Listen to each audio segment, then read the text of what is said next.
പിടിച്ചു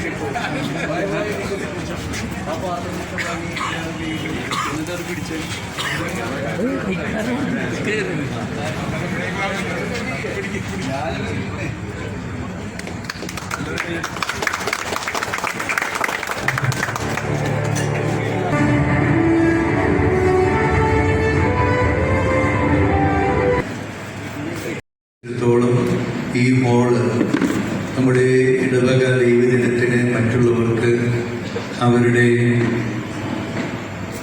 ആഘോഷങ്ങളും കൂട്ടായ്മകളും നടത്തുന്നതിന് സഹായിക്കുന്ന ഒരിടമാണ്. അതിലുപരി നമുക്ക് വൈകാരികമായി ഇത് മാലാഖയുടെ പന്തലാണ്. ഇതിലൂടെയൊക്കെ ഈ ഇടവക കൂട്ടായ്മ മുന്നോട്ടുള്ള യാത്രയിൽ ആവശ്യമായിട്ടുള്ള സാമ്പത്തിക ഭദ്രതയും ഇതിലൂടെ ഉണ്ടാക്കിയെടുക്കുന്നുണ്ട്. എന്നാൽ നമ്മൾ ഓർക്കേണ്ടത് ഈ വചനവും നമ്മളോട് സംസാരിക്കുന്നത് പോലെ സഹോദരങ്ങളെ സഹായിക്കുന്നതായിരിക്കണം ഈ മോഡൽ. ഇവിടെ നിന്ന് ലഭിക്കുന്ന വരുമാനത്തിൻ്റെ ഒരു പങ്ക് എപ്രകാരം നമുക്ക് നമ്മുടെ ഇടയിലെ പാവപ്പെട്ടവരായിട്ടുള്ളവരെ സഹായിക്കാൻ, അവശത അനുഭവിക്കുന്നവരിലേക്ക് എത്തിച്ചേർക്കാൻ സാധിക്കും. നിങ്ങൾ നമ്മുടെ ഇടവകയിൽ, ഞാനിവിടെ കൊച്ചച്ഛനായിരുന്നപ്പോൾ ഒരു ഫണ്ടുണ്ടായിരുന്നു.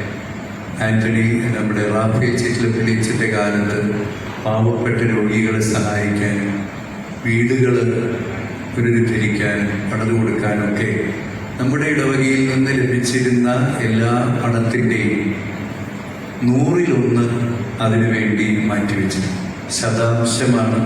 പക്ഷെ ആ ശതാംശം കൊണ്ട് ഈ ഇടവക, ഞാനിവിടെ ഉണ്ടായിരുന്ന 1 വർഷം കൊണ്ട് തന്നെ എത്രയോ വീടുകളാണ് പുനരുദ്ധരിച്ചു കൊടുത്തത്. എത്രയോ പാവപ്പെട്ട രോഗികൾക്കാണ് അതിൽ നിന്ന് ഫലം എടുക്കാൻ സാധിച്ചത്. കുടുംബസമ്മേളന പ്രസിഡന്റുമാരും കൂടെ ഒരുമിച്ച് ഒരു കമ്മിറ്റിയാണ് അതിൽ നിന്ന് ഈ അപേക്ഷകളിൽ നിന്ന് ആർക്കൊക്കെ ഏതൊക്കെ സഹായങ്ങൾ കൊടുക്കണമെന്ന് തീരുമാനിച്ചത്.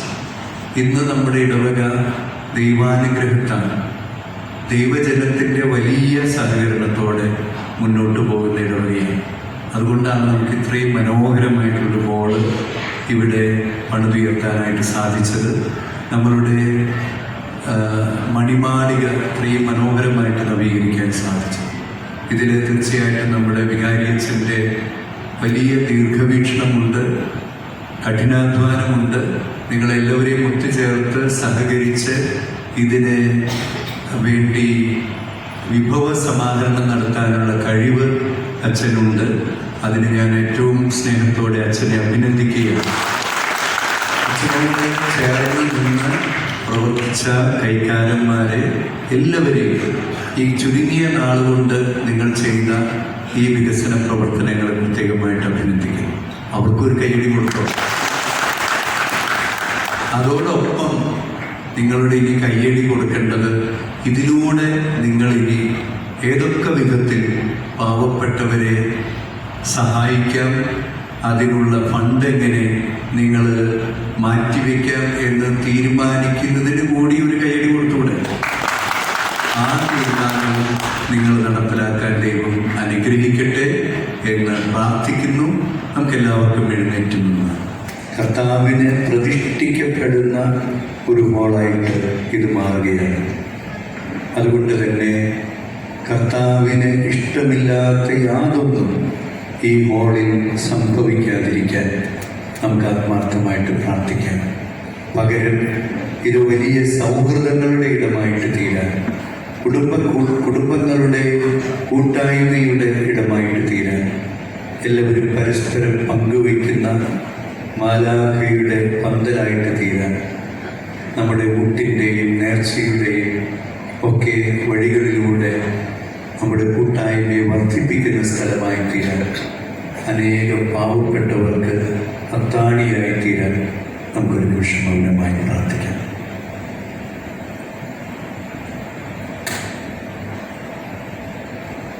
കർത്താവ് ഈ സ്ഥാപനവുമായി ബന്ധപ്പെടുന്ന എല്ലാവരെയും ആധ്യാത്മികവും ശാരീരികവുമായ വരദാനങ്ങൾ നൽകി ധന്യരാക്കണമേ. നിസ്വാർത്ഥമായ സേവനത്തിലൂടെ അങ്ങയെ മഹത്വപ്പെടുത്തുവാൻ ഞങ്ങളെ അനുഗ്രഹിക്കണമേ. അങ്ങേക്ക് ഇഷ്ടമില്ലാത്തതൊന്നും ഈ ഹാളിൽ സംഭവിക്കാതിരിക്കട്ടെ. പരസ്പര സ്നേഹത്തിലും നീതിയിലും സത്യത്തിലും വളരുവാൻ ഞങ്ങളെ അനുഗ്രഹിക്കുകയും അങ്ങേ പരിപാലനയിൽ സംരക്ഷിക്കപ്പെടുകയും ചെയ്യട്ടെ. ഇപ്പോഴും എപ്പോഴും എന്നേക്കും